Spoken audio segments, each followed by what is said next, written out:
Salut les amis, c'est Kai. Bon, j'allais pas vous faire une revue de chaque épisode parce que je pense qu'il vaut mieux faire un résumé global du live action Avatar. Donc bon, pour le moment, après avoir vu 8 épisodes, on attend la deuxième saison et la troisième puisque ça a été maintenant déjà renouvelé pour 2 saisons. Bonne ou mauvaise nouvelle, ça à vous de me le dire. Donc nous allons nous positionner sur le live action de Avatar. Je sais que vous attendiez tous un petit peu mon avis sur ce sujet. Alors, les premières remarques que nous avions, c'est qu'il y avait quand même... Bon, tout le monde connaît l'avatar, donc il y a un avatar, il y a des maîtres de feu, de l'eau, de la terre et de l'air, qui tout le monde s'entendait bien. Manque de bol, les maîtres du feu on voulait dominer le monde. Et il y avait un avatar qui maîtrise les 4 éléments, qui est censé sauver ce monde.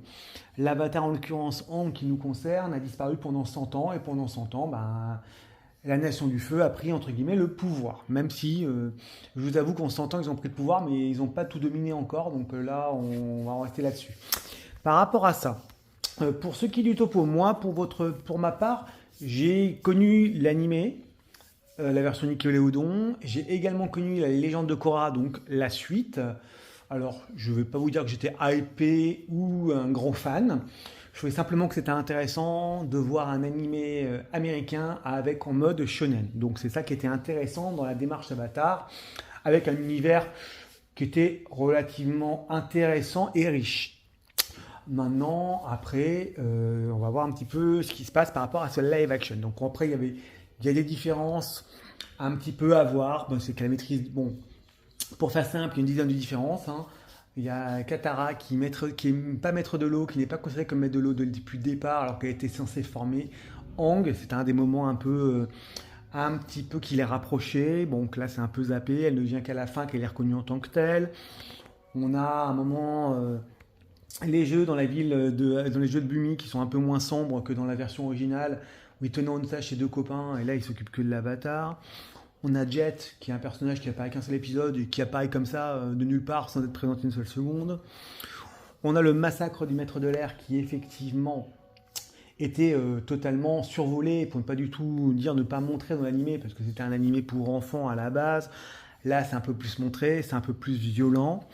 On aime ou on n'aime pas, mais après ça, on arrivera dans les critiques un peu plus tard. On a le monde des esprits qui est également un accès un peu plus facile. Et du coup, l'avatar était énormément privilégié en ce monde. Là, il y va un peu en difficulté et il amène ses 2 potes. On a le tunnel secret qui a été un petit peu déformé. On a Azula, la sœur de Zuko, qui est présente dès le premier épisode. On a Sokka qui est beaucoup moins macho que dans la version originale, alors qu'il est censé évoluer avec le temps, donc on voit pas son évolution. Il n'y a pas de quête annexe. Et puis la comète de Sozin. Bon, ça, c'est les différences principales. Maintenant, en vérité, ce qu'il faut dire un petit peu dans ça, en fait, c'est-à-dire que... Alors, il y a plusieurs choses à voir. Artistiquement, techniquement, c'est relativement réussi. Il y a un peu de CGI qu'on voit, hein, donc effectivement, les combats sont pas mal. En termes d'animation, on est bien. En termes de graphisme, du visuel, c'est assez bien rendu. Donc, je trouve que c'est même mieux rendu que le film, effectivement. Par contre, le problème de l'adaptation, qu'il y a adaptation, on dit qu'on rush un petit peu l'animé, hein, puisqu'en fait, ça correspond à la première saison de l'animé.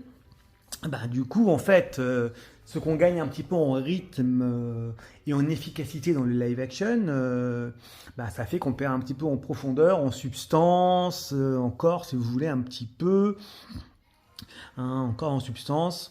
Il y a certains passages un petit peu rushés qui expédie un petit peu l'avancée de chacun, qui développe pas les personnages comme on pourrait l'entendre.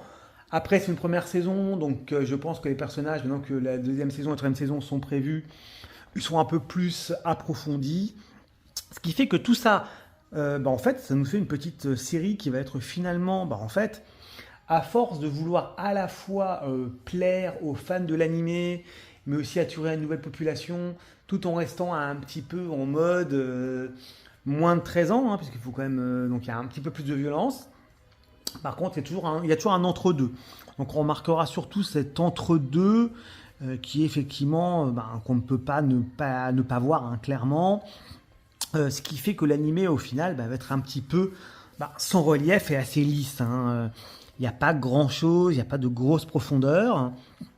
Hein, donc, comme je le disais, c'est un peu le problème, c'est qu'à force de vouloir être, entre guillemets, le cul entre deux chaises, à force de jamais décider si on adresse à un public un peu plus mûr, ou à des fans, ou à des jeunes, du coup, l'animé, il y a un petit peu de violence qui s'arrête, il y a un petit peu de côté enfantin, un petit peu enfantillage qui est abordé.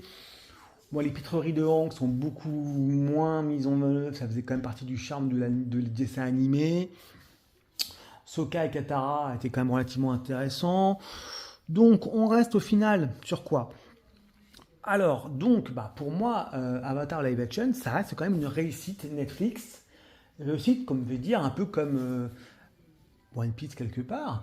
Et Yu Hakusho dans un autre niveau. Parce que, l'univers, il est crédible. Dans le live action, il a réussi à faire de rendre l'univers crédible, ce qui est déjà quand même pas neutre. Bon, après, il y a un petit peu de fond vert qu'on peut voir, mais ils ont un petit peu fait de cadrage pour qu'on ne voit pas trop les effets spéciaux. Donc, à mon sens, les 8 épisodes de la série sont intéressants. Il y a un petit goût d'inachevé quand même. Mais après, sur 8 épisodes, difficile d'aller beaucoup plus en profondeur et de ne pas rusher certains passages. Donc après avoir, les fans de l'animé diront, et les nouveaux publics nous diront ce qu'ils font comme retour là-dessus. Pour l'instant, on est sur une réussite effectivement sur le point, en fait, on est sur un bon live action qui est divertissant, qui est bien fait, bien rendu. Donc on attend de voir quand il y aura plus de budget sur la deuxième saison, mais effectivement, pour le coup, ça tient la route. Clairement, ça tient la route. C'est pas mauvais, c'est pas excellent, c'est pas l'animé du... Pour moi, Yu Hakusho était une meilleure réussite parce qu'il y avait peut-être un petit peu de la fibre, un petit peu d'ancienneté, de nostalgie. Avatar, je l'ai moins.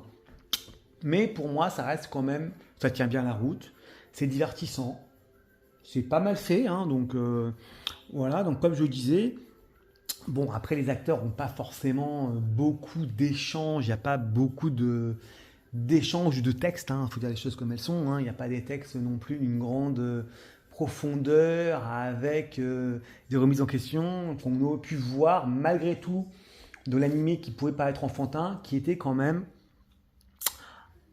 qui pouvait tenir la route aussi parce qu'il y avait les tridents, il y avait le côté un peu macho de Sokka qui évoluait au contact des femmes, on avait Katara qui grandissait, qui gagnait confiance en elle. Il y avait Zuko qui grandissait très très vite, qui évoluait beaucoup. Donc, ces passages, nous les verrons probablement dans la deuxième et la troisième saison. Donc, je ne dis pas que c'est perdu, je ne dis pas que c'est mauvais, je ne dis pas non plus que c'est excellent. Par contre, pour moi, challenge réussi. C'est-à-dire qu'on est sur un live action, voilà, c'est crédible, c'est ce qui était le plus compliqué. Ça passe, ça tient la route. Les effets spéciaux, même si on peut toujours revenir ici ou là, un peu CGI, c'est quand même bien fait, donc rien à redire là-dessus. Maintenant, c'est vrai que c'est un peu enfantin. Moi, j'aurais tendance à dire que c'est resté sur le côté un peu enfantin, un petit peu mignon. Même s'ils ont tenté de transformer le live action en mettant un peu plus sombre, je ne le trouve pas forcément beaucoup plus sombre que l'animé, à part le massacre des maîtres de l'air qui effectivement est visuellement bien fait. On a quelques ralentis qui peuvent rajouter de la lourdeur. Après, certains diront que ça peut être un peu rushé comme série. Mais pour moi, à première vue, je dirais que c'est un bon effort. En gros, à confirmer. Si je devais faire tirer un petit livret, ce serait ça. Ce serait un effort, des efforts. Nous reconnaissons les efforts, mais voilà, à confirmer la prochaine saison. Voilà ce que je pouvais vous dire sur le live action Avatar. Faites-moi un petit retour, les amis, si vous l'avez vu.